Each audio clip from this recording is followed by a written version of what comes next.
Coba tertib sedikit kalau berpikir ya Bung Rocky. Ya.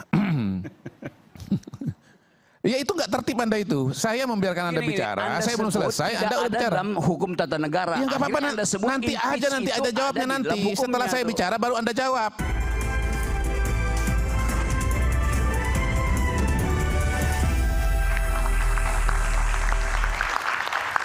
Tadi saya masih hutang untuk memanggil satu sosok yang luar biasa ini.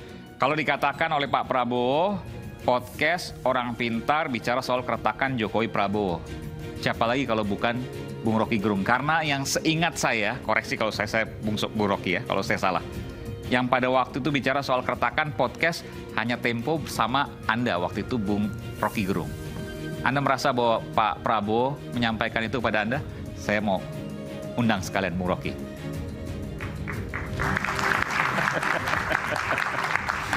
Silakan Bung Rocky. Di mana, Adik? Di sini boleh sambil jalan boleh. Iya, Pak Prabowo kan nggak nyebut nama. Betul. Yang nyebut nama kan Aiman. Ya, yang bikin retak siapa itu? Oh. Kan setiap incoming selalu ada yang outgoing, kan itu dasarnya kan. Prabowo incoming, Jokowi outgoing. Ya pasti kimianya lepas. Kan nggak mungkin yang incoming itu masih nempel pada yang outgoing, itu dasarnya kan. Itu logikanya. Iyalah. Jadi kalau dibilang keretakan itu wajar, itu logis. Bukan sekedar logis, itu sunatullah. Dan itu bukan adu domba. Yang adu domba, buat apa diadu domba? Sesuatu yang udah retak. Kan retak itu artinya potensi untuk lepas. Ya adu domba, apalagi udah mau lepas ngapain diadu domba? Dan itu sunatullah, itu udah takdir. Siapa yang datang pasti akan ada yang pergi. Ya iyalah. Kelopak harus tanggal supaya pucuk baru tumbuh. Bukankah dari kemudian apa yang disampaikan Pak Prabowo ingin bersama terus dengan Pak Jokowi? Kalau dilihat dari pidatonya. Ya dengan sendirinya tidak perlu diucapkan. Itu by logic karena Prabowo adalah menterinya Jokowi. Kan nggak mungkin Prabowo bilang saya udah nggak sama Jokowi, lo kabinetnya belum bubar kok. Kan itu tautologi aja kan. Tapi setelah bubar, 20 Oktober? Ya disebutkan nggak disebutkan pasti berbeda. Kan nggak mungkin Prabowo itu menilai Jokowi sebagai suhu dia atau Jokowi menilai Prabowo sebagai muridnya tuh. Itu artinya kalau itu terjadi artinya Prabowo adalah periode ketiga Jokowi. Tapi kan tanggal 20, kalau proses itu dilakukan 2 bulan sebelumnya, which is itu hari ini, ya itu namanya retak wajar kan? Ya bukan, problem kita bukan menilai retak tidak retak. Kita ingin supaya bukan sekedar keretakan, Jokowi mundur sebelum 20 Oktober. Itu yang diinginkan oleh masyarakat sipil, itu yang diinginkan oleh orang yang punya otak, itu aja. Kenapa Anda katakan sebelum 20 Oktober orang yang punya otak menginginkan Pak Jokowi mundur? Ya kalau nggak punya otak berarti Jokowi nggak boleh mundur dong. Sebelum 20 Oktober loh kita bicara. Loh dia impeachable, dia sangat mungkin untuk di-impeach. Justru otak kita mengarahkan semua analisa supaya Jokowi di-impeach. Kesalahannya kan bertumpuk-tumpuk. Masa mesti tunggu dia lengser secara normal? Masa Aiman nggak bisa baca yang disebut sebagai public, sebut aja public interestnya. Kan bagaimana mungkin ada demonstrasi besar-besaran terus kita tutup kemungkinan Jokowi di-impeach? Kan nggak masuk akal. Buat apa ada demonstrasi kalau tidak dalam upaya untuk mengimpeach? Tapi itu tidak mungkin diucapkan secara sempurna. Itu namanya ya implisit diinginkan itu, eksplisit yang mesti ditemukan kesalahannya. Dan yang eksplisit itu dari 5 tahun lalu udah sangat eksplisit kan. Jadi yang dibuat oleh Tempo itu adalah dosanya Jokowi. Dosa Jokowi itu diterjemahkan secara politik impeachable. Mungkin di-impeach itu, mungkin dilengsarkan. Lalu apa yang problem di situ kan biasa aja tuh. Ada yang mau menanggapi? Bung Silvester, silakan. Jadi saya bingung juga ya. Kalau memang mau impeachment, dasar-dasar impeachment itu apa, ya kan?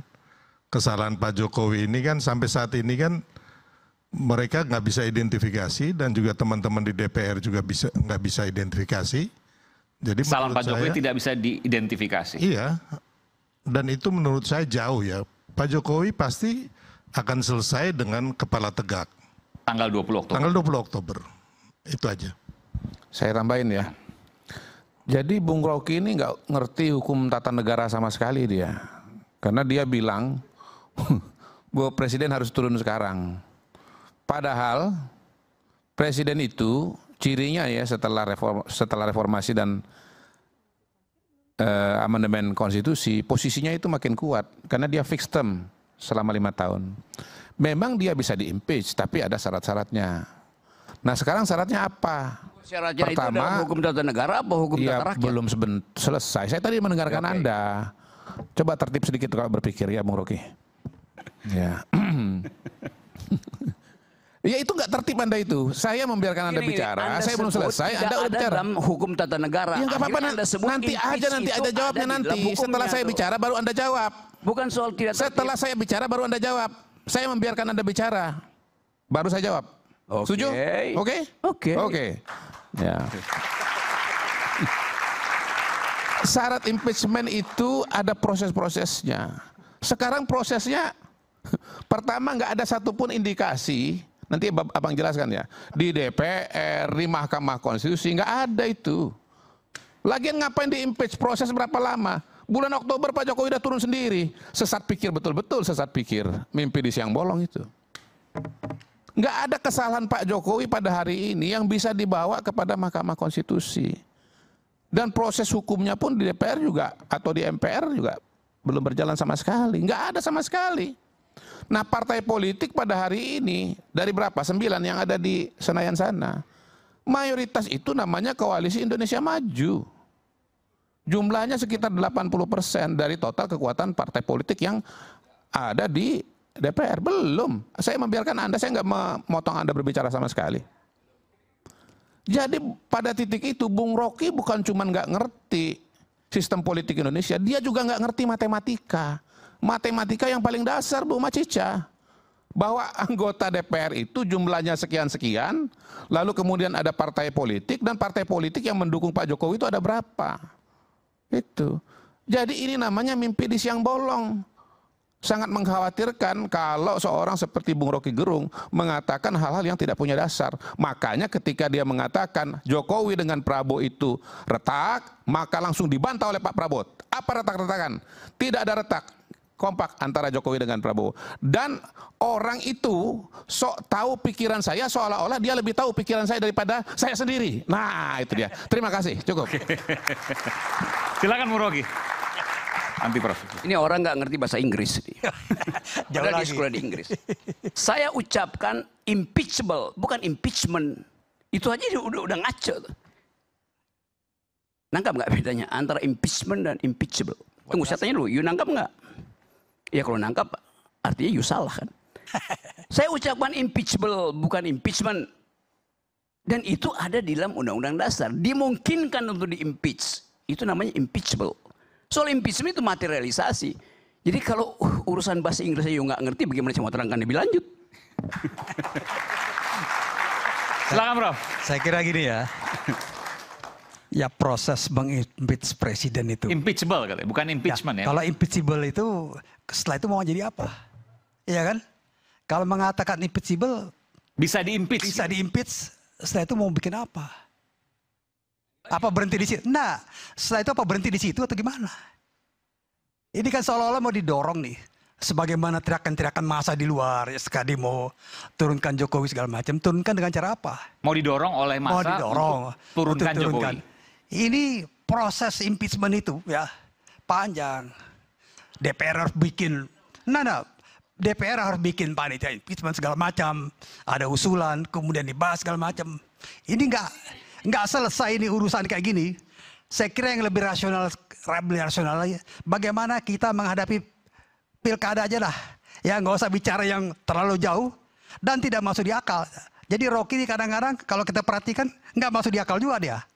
Kira-kira begitu, nggak usah marah Rocky. Kok bisa ada dua orang dokter nggak ngerti tata bahasa gitu ya? I'm talking about impeachable, bukan impeachment. Barusan Anda sendiri terangkan, mesti diproses di DPR. Itu impeachable namanya. You dokter apa coba saya tanya? tata negara, Bung Rocky? Ya kenapa nggak ngerti? Saya ngerti, teman Anda ini yang berpikir yang Profesor, ngaco. bukan dokter. Bagaimana? Itu berpikirnya Apa- ngaco.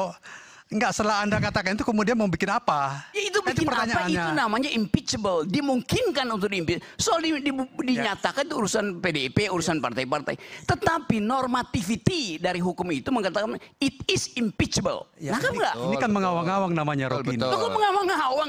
Betul. Yuk. Kata justru gini, Gila kita lu. justru lebih depan daripada Rocky karena dia sebetulnya sedang menginsinuasi bahwa impeachable itu sebetulnya bahwa ini akan diimpeach. Ya, langsung kita potong duluan kan? Iya, nggak nggak jelas mungkin, gitu. Syarat-syaratnya nggak terpenuhi. Enggak jelas. Logika Rocky. tidak bisa Semua- dipotong semua dengan kecemasan. bisa diimpeach. Buset dah. Tapi gila. pada hari ini syarat-syarat impeachable itu tidak ada. Bentar. Ada. Jangan emosional, Bang. Enggak emosional. Ya intonasinya menunjukkan Abang emosional. Enggak, memang suara orang Sumatera. Oke. Mohon maaf. Saya juga Sumatera. Nah sama kalau gitu kita. Oke, dan tidak sekeras itu tentunya.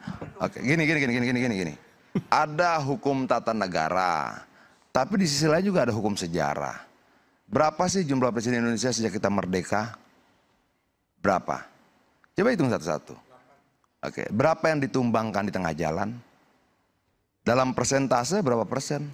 Oke, dari 7 berapa yang ditumbangkan di tengah jalan? Bung Karno, Pak Harto. Soeharto, siapa satu lagi? Ya, 3. Kalau 3 dari 7 itu berapa persen?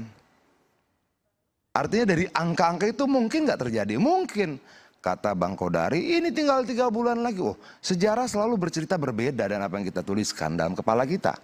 Kenapa? Soeharto itu dilantik tanggal 18 Mei. Tanggal 11 Maret. Pelantikannya diturunkannya 21 Mei. Cuma 70 hari. Dia presiden yang diturunkan 70 hari setelah dilantik. Itu impossible bagi banyak orang. Tapi dalam kata sejarah terjadi. Oke? 1 hari dikeluarkan putusan MK, DPR RI berkonsolidasi membuat balik. Hari berikutnya ratusan ribu orang turun ke jalan. Dari kacamata ilmu pengetahuan susah. Tapi sejarah bilang saya akan memilih orang-orang saya sendiri. Mahasiswa akan katakan saya siap menjawab tantangan zaman dan sejarah. Terus apa yang tidak mungkin? Dalam konteks ini, mau membantah sejarah? Sejarah kita begitu kok. Mana ada orang bilang dulu Soeharto bisa diturunkan cuma 70 hari setelah dia dilantik. Lalu mungkin nggak kemudian ada orang mau diturunkan 70 hari sebelum turun. Ya mungkin saja dalam konteks sejarah pernah terjadi yang serupa itu. Kita membantah apa gitu loh.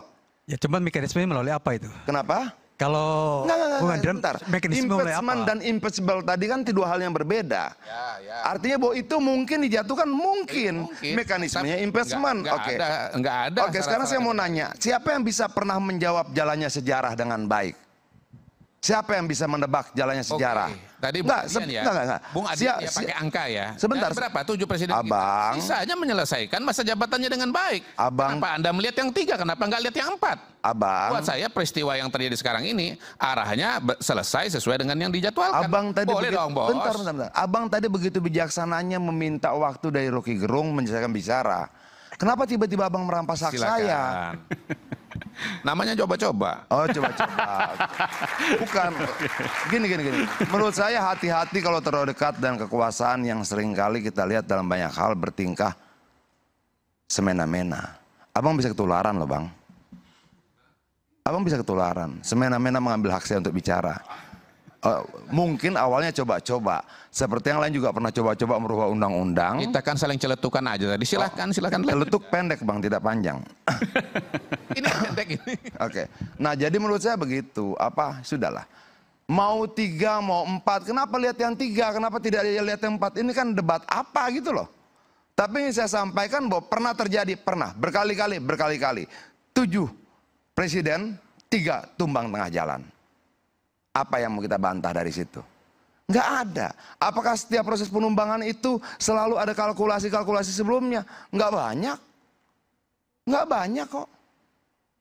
Itu loh. Dan semua yang tumbang seperti Soeharto itu selalu awalnya kesombongan. Dan yang harus kita lihat, gerakan mahasiswa kemarin memberikan saya satu kesimpulan sederhana. Keberuntungan Jokowi sudah selesai. Selesai. Dia gagal bukan oleh parlemen, Dia gagal bukan oleh politisi, dia gagal bukan oleh yang lain, tapi oleh anak-anak muda tak terduga ini. Anak-anak muda tak terduga ini yang membuat rencana itu berantakan. Yang membuat balik itu kocar-kacir. Yang membuat terpaksa harus merubah KPU lagi. Tunduk mereka. Mereka tunduk tidak pada kekuatan besar yang luar biasa. Ini nih. Anak-anak lucu-lucu ini. Imut-imut. Nggak menakutkan. Nggak menyeramkan. Modal mereka bukan senjata dan panser. Modal mereka kata-kata dan tulisan. Dan ternyata yang ditakutkan oleh kekuatan itu bukan pistol, bukan senapan, bukan panser, tapi kejujuran kata-kata mereka.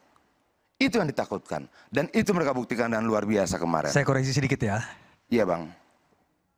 Bung Karno itu proses keruntuhan kekuasaan Soekarno memang didahului dengan demo-demo mahasiswa segala macam sampai Arif Rahman mati ya.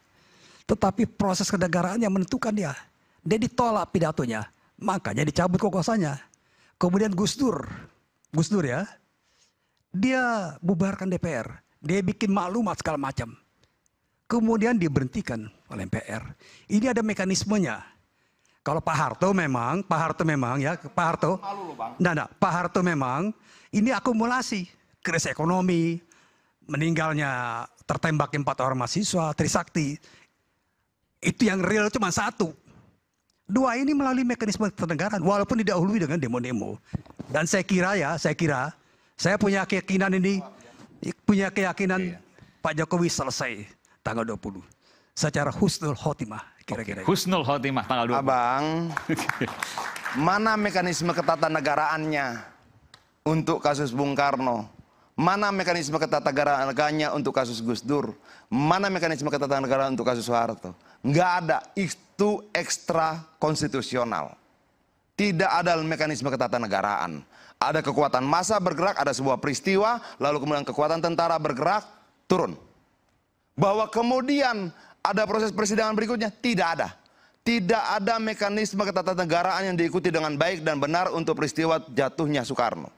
Oke, tidak ada mekanisme ketatanegaraan yang diikuti untuk turunnya Soeharto. Soeharto turun itu tidak lewat MPR bla bla bla. Tidak lewat sidang-sidang, tidak ada sidang-sidang. Oke, mekanisme ketatanegaraan mana yang diikuti? Makanya saya bilang begini abangku, tolong abang sebagai orang yang cerdas dalam ketatanegaraan, jangan bercerita tentang hal yang abang tidak pahami. Jangan, itu akan mempermalukan diri abang sendiri. Tidak ada mekanismenya. Gus Dur bagaimana mekanisme ketatanegaraan yang dia lewati? Apakah ada persidangan-persidangan? Yang kita harapkan seperti sebagaimana diatur dalam konstitusi itu? Tidak ada. Saya ada di zaman itu. Saya tahu peristiwanya. Tapi yang saya katakan bahwa sejarah selalu menulis berbeda dari apa yang selalu diharapkan oleh orang-orang yang menganggap kekuasaannya tidak bisa dihentikan. Gak bisa. Gini ya, tentang Bung Karno, ya itu kan ada pidatonya ditolak oleh MPRS, kemudian dicabut kekuasaannya. Itu mekanisme ketatanegaraan. Kemudian Gus Dur, dia mengucapkan maklumat, ya. Kemudian diberhentikan. Habibie pernah ditolak pidatonya. Kemudian Soeharto, tapi penolakan pidato itu tidak mekanisme ketatanegaraan untuk menurunkan orang. Lah, kalau, gini. Enggak, Bung Karno itu gimana? Ditolak misalnya pidatonya oleh MPRS. Itu bukan mekanisme ketatanegaraan itu. Menolak dan menerima pidato itu mekanisme ketatanegaraan biasa yang tidak berujung pada penjatuhan. Dicabut itu kekuasaan Soekarno. Setelah ditolak pidatonya. Setelah dia tidak punya power politik. Mungkin mekanisme ketatanegaraan sebagaimana yang diatur oleh konstitusi sekarang. Lalu apa yang memang ada mekanisme ketatanegaraan di luar konstitusi? Enggak, begini, ini Mana konstitusi yang berlaku sekarang dengan konstitusi yang berlaku di masa lalu itu kan berbeda Bang Adian. Yang di frame, yang disebut oleh beliau ini adalah mekanisme yang berlaku pada masa itu. Abangku, turunnya Soekarno itu tidak lewat mekanisme ketatanegaraan. Benar laporan pertanggungjawabannya ditolak. Habibie pernah ditolak laporan pertanggungjawabannya? Apakah bermuara pada penjatuhan? Tidak. Itu mekanisme biasa yang saya katakan bahwa dari 3 peristiwa ini salah satu penentunya adalah kekuatan rakyat dan mahasiswa. Oke. Bro, saya berikan kesempatan. Ayo kita perdebatkan soal itu. Isu hangat kadang bikin penat, apalagi kalau kita tidak bisa mencerna dengan cermat. Jangan lupa secangkir kopi hangat yang nikmat untuk menemani kebersamaan dalam program Rakyat Bersuara bersama saya Aiman Wicaksono. Saya akan segera kembali.